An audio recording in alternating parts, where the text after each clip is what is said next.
Còn phở thìn ở bờ hồ thì bọn mình chưa ăn bao giờ luôn. Thì bát này của mình là 100.000, còn bát của mẹ heo là bắp nạm là 80.000 thôi. Cái quả nước này với sầu riêng. Wow. Thật nhau thì nó cũng sẽ rất là nóng. Ngon quá. Mình nghĩ là bánh này ăn vào mùa hè sẽ rất là hợp nha. Ngon.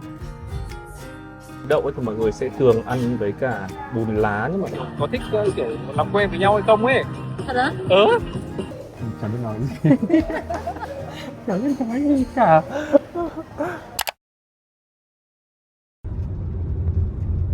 Thank you anh Tùng nhá.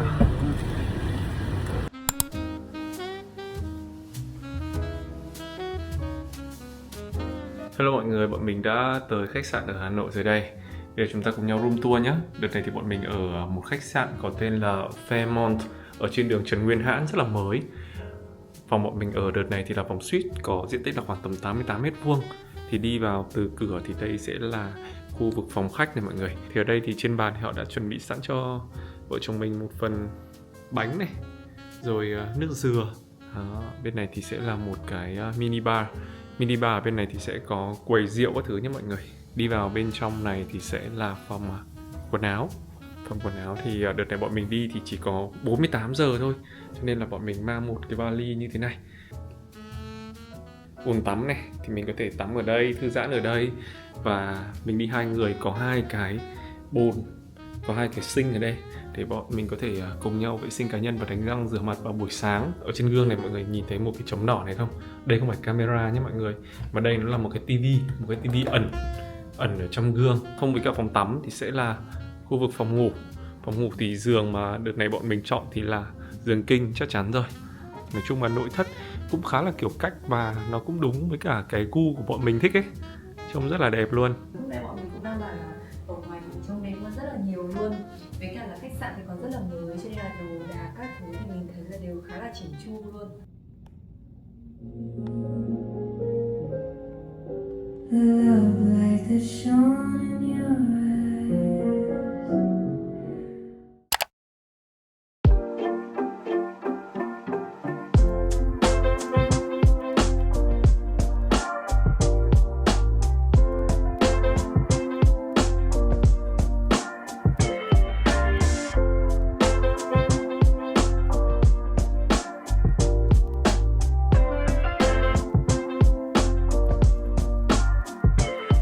Hello mọi người, hiện tại thì bọn mình đang có mặt tại Trung tâm Hội nghị Quốc gia. Hôm nay thì bọn mình đến đây thì sẽ tham gia một cái sự kiện có tên là Asian K-Food Fair năm 2026. Và một chút nữa thì bọn mình sẽ đưa mọi người đi ăn thử một món ăn này.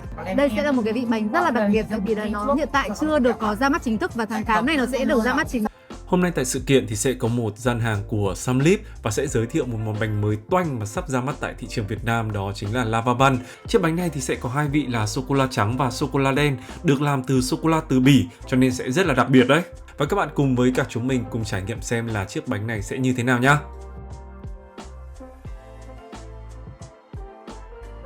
Hello, mọi người có thể thấy là ở đây thì đang có rất là nhiều hoạt động đúng không? Chúng ta cùng vào trong để thử nhá. Đây là bánh lava bun. Thì mọi người có thể nhìn thấy ở đây thì có 2 loại bánh, đó chính là bánh white chocolate và dark chocolate là sô cô la trắng và sô cô la đen. Đó, bánh này thì sắp tới tầm tháng 8 nhá, coming soon tầm tháng 8 thì sẽ có mặt tại Việt Nam mình. Đây là một cái mascot rất là đáng yêu của Samlip. Cái loại bánh này ấy, mọi người có thể ăn ở 2 định dạng luôn. Một là mọi người có thể ăn lạnh thì lúc đấy thì nó sẽ hơi rắn một chút. Ngoài ra thì mọi người có thể cho vào microwave thì nó sẽ tan chảy hơn. Thì nó sẽ khi mà mọi người tách cái bánh ra thì cái nhân ở bên trong sẽ chảy ra. Đây, nếu mà mọi người mà đã mua những cái bánh cheesecake này ở G25 hay là ở những cái siêu thị Hàn ấy thì mọi người đã rất là quen thuộc với cái bánh cheesecake này rồi. Thì đây là cái loại original này, đây là loại dưa lưới và có một cái vị cà phê nữa. Đấy, còn hôm nay thì đây sẽ là một cái lava bun mới. Cái lava bun này thì bánh ở bên ngoài không biết là có giống như cái loại bánh mình ăn ở bên Hàn không mẹ ha? Bây giờ chúng ta sẽ cùng nhau ăn thử nhá. Đây là bánh dark chocolate đây mọi người. Đó, còn cái này sẽ là sô cô la trắng. Sô cô la trắng, cái này sô cô la đen. Thì bình thường ấy, nếu mà trong trường hợp mà các bạn muốn ăn lạnh thì các bạn cứ để cái này ở trong ngăn mát của tủ lạnh thôi. Là cái vỏ bánh ở bên ngoài nó sẽ vẫn mềm, nhưng mà cái bên trong, cái nhân ở bên trong ấy thì nó rắn mà ăn nó sẽ rất là mát. Trước đấy thì bọn mình đã ăn rất là nhiều cái cheesecake của hãng này rồi. khi mà mình ăn ý thì mình sẽ cảm giác được cái vị bánh là nó lành lạnh. Mặc dù là bánh ngọt trông như bánh ngọt bình thường thôi, nhưng mà khi mà mình ăn ý thì mình sẽ có cảm giác nó lạnh lạnh mát mát. Cho nên là mình cũng không biết là cái bánh này thì nó sẽ có mang lại cảm giác như thế không, để bây giờ bọn mình sẽ thử nhá. Đây đúng không này? Đúng rồi. Đây. Đây là sô cô la đen. Bánh này ý thì sẽ có hai kiểu ăn. Lúc mà mọi người để nhiệt độ thường như này thì nhân bên trong sẽ là nhân rắn, nhưng mà khi mà mình làm nóng lên thì nó sẽ là nhân kiểu lava tan chảy ấy. Cho nên là bọn mình cũng đang rất là kiểu háo hức muốn thử xem là khi mà làm nóng lên thì cái nhân này nó sẽ kiểu ngon như nào. Bây giờ chúng ta sẽ cùng ăn thử nhá. Đây là cái lava bun ở trong cái trạng thái là khi nó lạnh đây mọi người, thì mọi người sẽ thấy là cái nhân ở bên trong nó sẽ rắn ra như thế này. Bây giờ mình sẽ ăn kiểu này trước nha. Okay.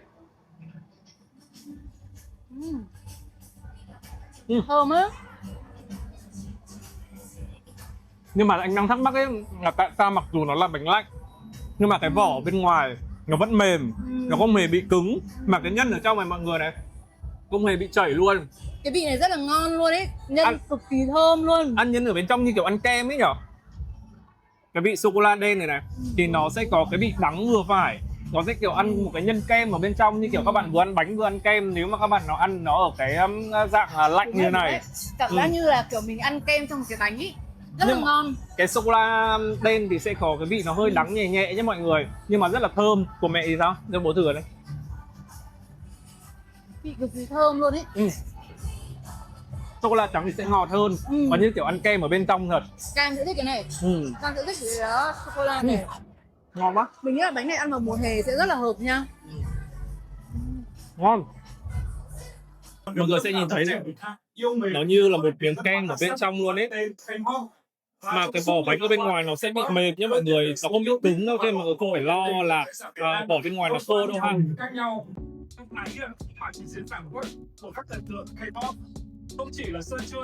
Cái sô cô la trắng này mà ai mà thích vị ngọt ấy rất là thích luôn. Sô cô la đen thì đảm bảo cam lê. Có nói là bây giờ cái này thì sẽ là quay trong vòng khoảng 10 giây là mình sẽ biến cái bánh này từ nhân cứng thành nhân lava luôn. Ok, chị sẽ thử nhá. 10 giây.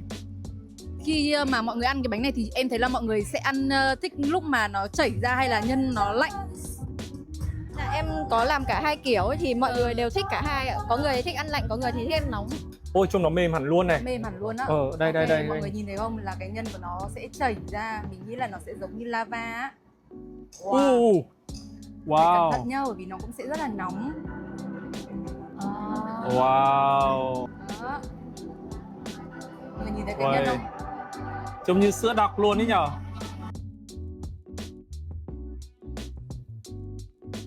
Wow, trông cái lava nó như kiểu sữa đặc luôn ấy nhở.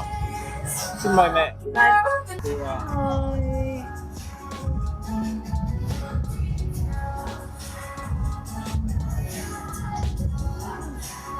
Wow, ăn lạnh đã ngon rồi mọi người, nhưng mà thực sự là ăn nóng mềm chảy ra nó còn ngon hơn ấy nhở. Ngon.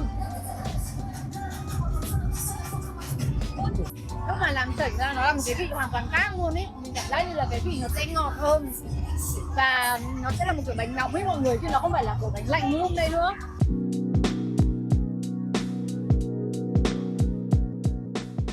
Cái nhân sô cô la mà chảy ra như thế này thì anh nghĩ rằng là Cam sẽ rất là thích luôn này. Bình thường ấy, tại vì là Cam như cái sô cô la mà nó hơi chảy ra như thế này là Cam rất là hay kiểu chấm mút ấy.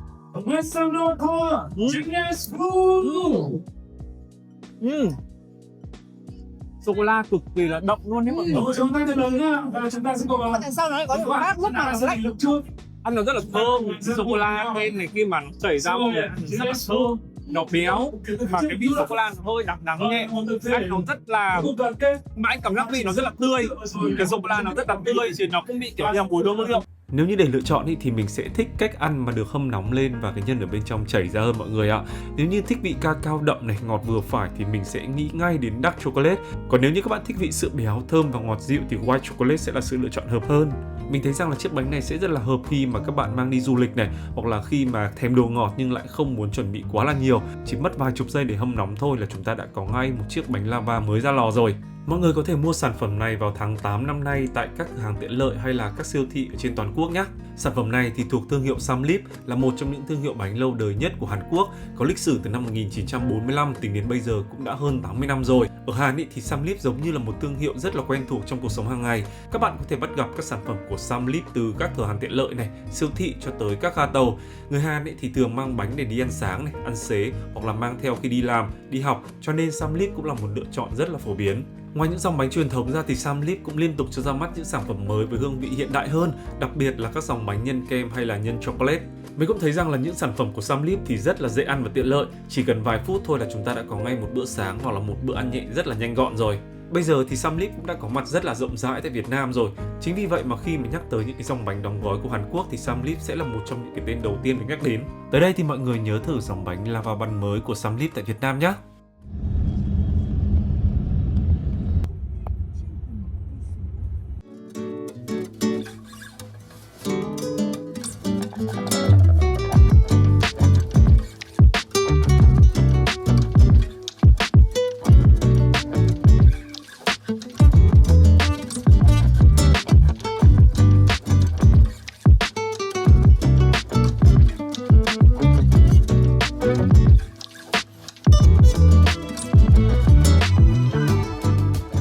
Sau khi mà đi uống nước với Tròn với cả Ánh ở 22 xong thì bọn mình đang đi bộ long dong về khách sạn. Bọn mình đang thắc mắc là bên vườn hoa Con Cóc bên này đang có hoạt động gì mà thấy đông người thế.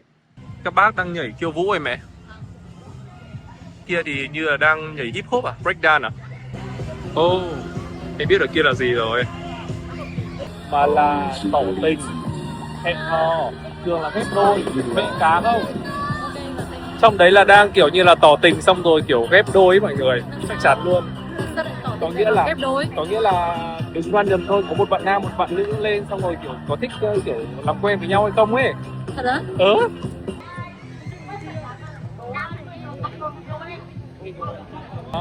anh bảo rồi mà. Mình vừa mới giải thích cho mẹ heo, tại vì mẹ heo cũng không biết có cái không biết có cái hình thức này luôn ấy.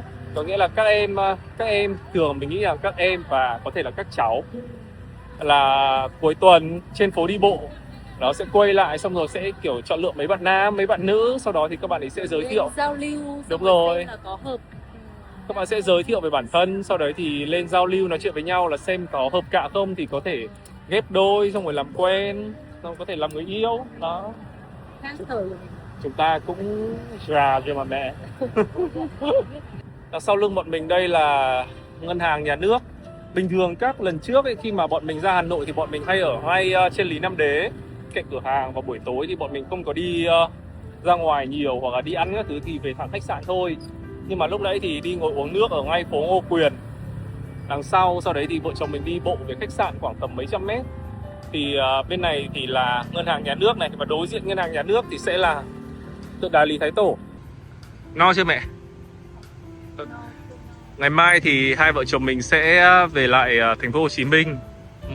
Từ đây thì bọn mình ra cũng khá là nhanh thôi. Mọi người nhìn thấy mấy cái lá này là lá gì? Không phải là lá phượng đâu. Cái này nhưng mà nó rơi. Vàng hết cả cái mặt đất dưới này. Đây là cây hoa gì nhỉ? Có phải là hoa hoàng yến không ta? Không phải hoàng yến mà đúng không? Hoàng yến anh nhớ lá to hơn. Thế là mấy hôm nay bọn mình ra đây thì Hà Nội lại mát mẻ hơn. Mọi người cũng nói bọn mình là mấy hôm trước là khá là nóng, tại vì đang là vào mùa hè, là mùa cao điểm, trời sẽ rất là nóng. Hôm nay trộm vía thời tiết có thể mát mẻ. Ngày mai thì bọn mình bay về thì sẽ có ảnh hưởng bão, cơn bão đầu tiên trong năm nay, trong năm 2026. Và hy vọng rằng là chuyến bay của bọn mình sẽ thuận lợi ha. Bên kia mọi người nhìn thấy đèn vàng vàng không, là Cung Thiếu Nhi. Ngày xưa mà cuối tuần được bố mẹ cho đi chơi ở Cung Thiếu Nhi thì là một cái gì đấy nó rất là sang chảnh luôn. Tại vì là hồi mà mình còn bé như kiểu tầm Cam, không bé hơn Cam thì là nhà mình ở bên Giảng Võ. Thì ngày xưa mà được đi Cung Thiếu Nhi và cuối tuần thì là xịn lắm. Chơi kiểu cầu trượt này, đu quay này, rồi sinh hoạt. Không biết là những bạn đang xem vlog của bọn mình thì ngày xưa có ai sinh hoạt ở Cung Thiếu Nhi không?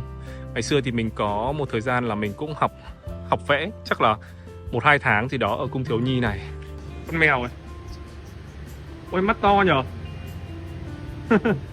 Mắt tôi là to ấy. Nhớ Chun Chan ghê ha. Nó còn cần đốm trắng ở cổ những cái chun nữa đúng không? Mắt nó to nhờ, mắt nó tròn vo luôn đấy. Mới lắm, rất là mới luôn. Mà đi bộ ra bên Hồ Gươm. Đây, cái tường này là ra đến Hồ Gươm rồi. Cung thiếu nhi đây mọi người. Rất là trung tâm. Xin chào mọi người. Chúng Bây mình giờ đang là 9:30 sáng và bọn mình đã dậy được đến đến sáng.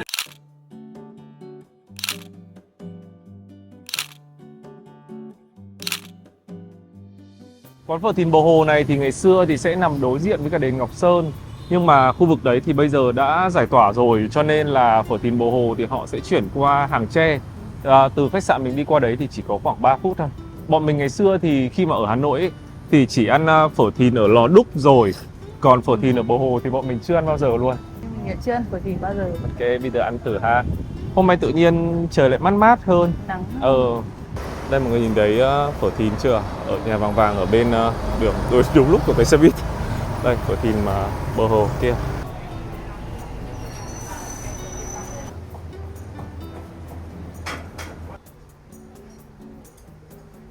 thì sẽ có 3 tầng như mọi người, tầng 1, tầng lửng và tầng trên nữa. Thì bọn mình đang ngồi tầng lửng ấy, thì đây ngay đây là cái trần nhà luôn. Đó, thì đứng lên thì sẽ là bị cộng đầu ấy. Đó, nhưng mà cái không gian thì mình nhớ ngày xưa thì ở Hồ Gươm ấy, thì sẽ là ngồi ở ngay cái ngõ ở Bờ Hồ luôn. Đó, còn bây giờ thì họ đã chuyển vào trong một nhà như thế này rồi. Ok, cảm ơn em. Em cứ để đây. Của chị là nạm bắp đúng không? Vâng. Ok, cảm ơn em. Cho anh đĩa quẩy với.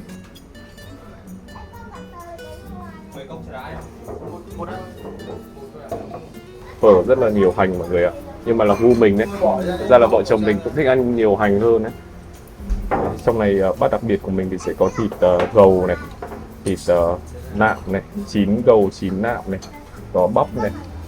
Đó, cái bát này của mình là 100.000, còn bát của mẹ heo là bắp nạm là 80.000 ha. Sẽ có thêm quẩy và 2 trứng chân nữa. Đây, thử một chén nước dùng trước nha mọi người.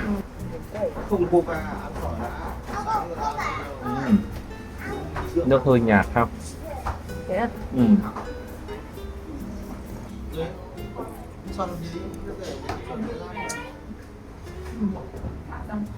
Nước dùng trong Khanh nó sẽ không phải là kiểu không phải là cái nước mà nó có mỡ phở khác.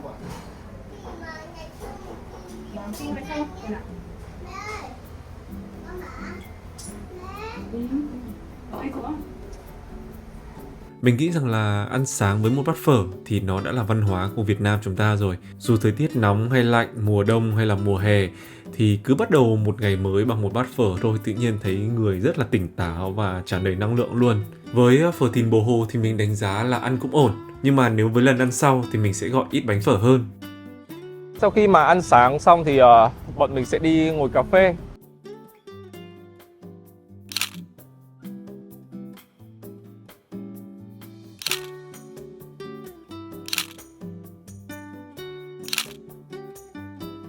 Bọn mình đang ở phố Ngô Quyền. Tất cả những cái cây dọc đây mọi người, và thậm chí là cái cây trên đầu mình đây, nó đều là cây sấu.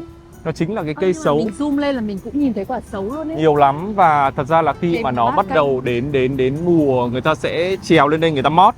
Và sau đó thì người ta sẽ bán ngay tại dưới cái gốc cây đấy. Ví dụ như ở Phan Đình Phùng, người ta sẽ... Nó cũng tùy từng tuyến phố thôi bố. Đúng rồi, ví dụ như tuyến phố này thì nó gần với cả kiểu ngân hàng nhà nước nữa, các thứ nọ kia thì sẽ khó trèo hơn. Còn ví dụ như ở Phan Đình Phùng hay là ở chỗ đằng sau công viên Lenin ấy, thì rất là nhiều cây sấu và mọi người sẽ chảy sấu ở những cái cây đó và bán ngay ở dưới gốc. Đây chính là cái cây sấu mà bình thường là bọn mình hay nói ở trong những cái vlog mà bọn mình nấu ăn ấy. Thầy một bát canh chua, canh rau muống.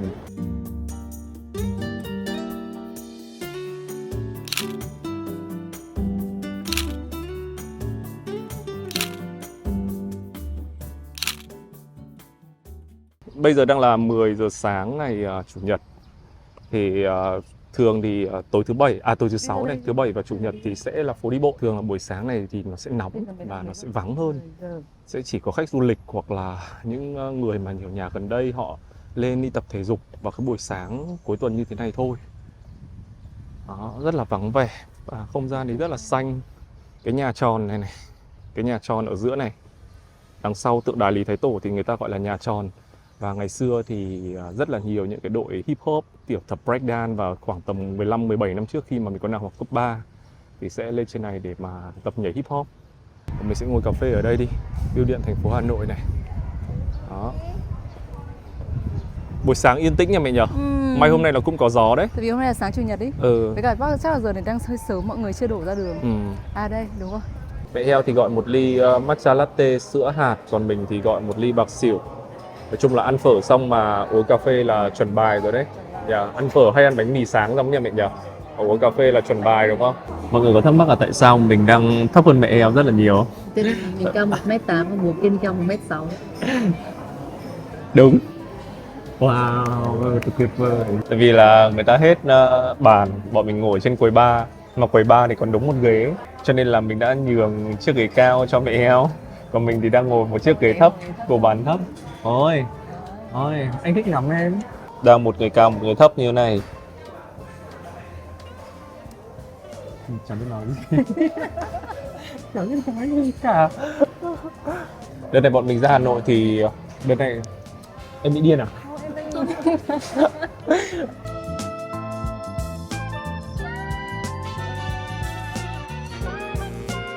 Mình đang có một cái ý định phát sinh. Đấy là hôm qua bọn mình nói chuyện với nhau. Đấy là năm nay thì 11 năm kỷ niệm ngày cưới. Thì bọn mình chưa có kiểu làm một cái gì để kỷ niệm như mọi năm đúng không? Bởi vì là năm nay ngày 7 tháng 6 ấy, thì như năm ngoái thì là bọn mình tròn 10 năm, là lúc đấy bọn mình đi Thụy Sĩ. Nhưng mà năm nay thì đúng ngày 7 tháng 6 là ngày mình bay đi Mỹ, cho nên là bọn mình chưa có làm gì cả. Thế xong rồi bọn mình cũng ngồi bọn mình nghĩ thôi. Thì bọn mình bảo là bọn mình có một cặp nhẫn cưới thì bọn mình đã dùng cũng khá là lâu rồi, nên là bọn mình đang nghĩ là hay là đi mua một cặp nhẫn cưới mới ở Hà Nội nhân dịp này ra.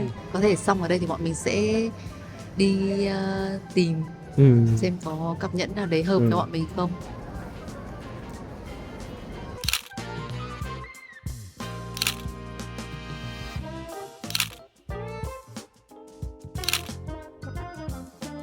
Sau khi ngồi cà phê xong thì bọn mình có qua xem nhẫn. Nhưng mà tình hình là cửa hàng ở Hà Nội thì không có.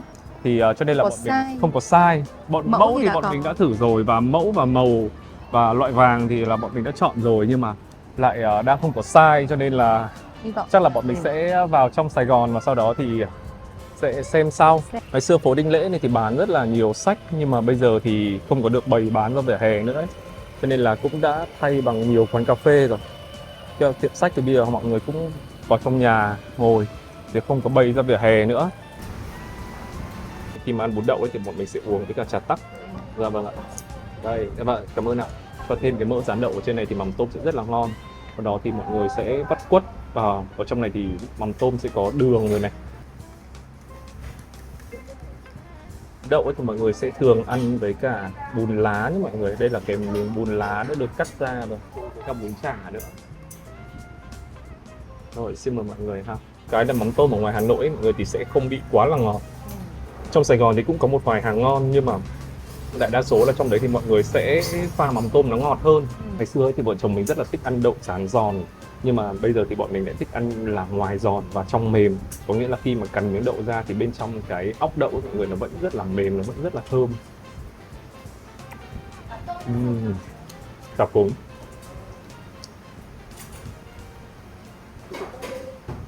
Vì có ít thời gian ấy, cho nên là vợ chồng mình cũng tranh thủ là ăn được cái gì thì tranh thủ ăn ở gần khách sạn luôn. Sau khi mà ăn bún đậu xong thì bọn mình quay về lại khách sạn lấy vali và lên sân bay để bay về luôn trong buổi chiều hôm đó. Rất may là hôm đó thì khi bão vào đến Việt Nam thì cũng suy yếu hơn ấy, cho nên là chuyến bay của bọn mình cũng không có ảnh hưởng gì cả. Bọn mình ra sân bay sớm hơn một chút cho nên là cũng được chuyển lên chuyến bay sớm luôn. Rồi bọn mình đã về tới Hồ Chí Minh. Thật ra là trước cái chuyến đi 48 giờ này là bọn mình có một cái chuyến đi Cam Ranh. Thì khi mà hạ cánh Cam Ranh một cái thì Cam về thì bọn mình lại lên ga đi để bọn mình đi tiếp để chuyến Hà Nội đến luôn. Cho nên tính ra là chuyến này là bọn mình đi liền là 5 ngày 4 đêm. Nhưng mà là di chuyển liên tục với mọi người. Kết thúc 48 giờ ở Hà Nội.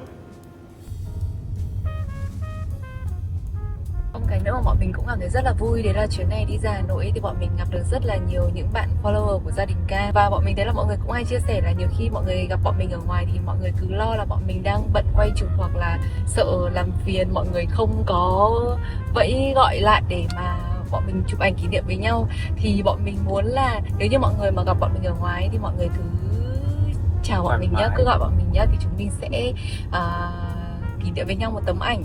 Tại vì là thực ra thì có mấy khi mà chúng mình được gặp nhau ở ngoài đâu, đúng không? Mình gặp nhau toàn qua màn hình thôi. Vía là có vẻ thời tiết như thế cũng đã là ủng hộ rồi, thay vì việc là lúc đầu thì đã có dự báo là bão. Đấy, thế nên là bọn mình sẽ kết thúc vlog này ở đây. Và như thường lệ, nếu như mọi người đã xem đến đây thì mọi người hãy để lại cho mình bọn mình một cái biểu tượng hình trái tim màu cam đi, để cho bọn mình biết là mọi người đã xem đến cuối video nhé. Bye bye, hẹn gặp lại mọi người trong những clip lần sau.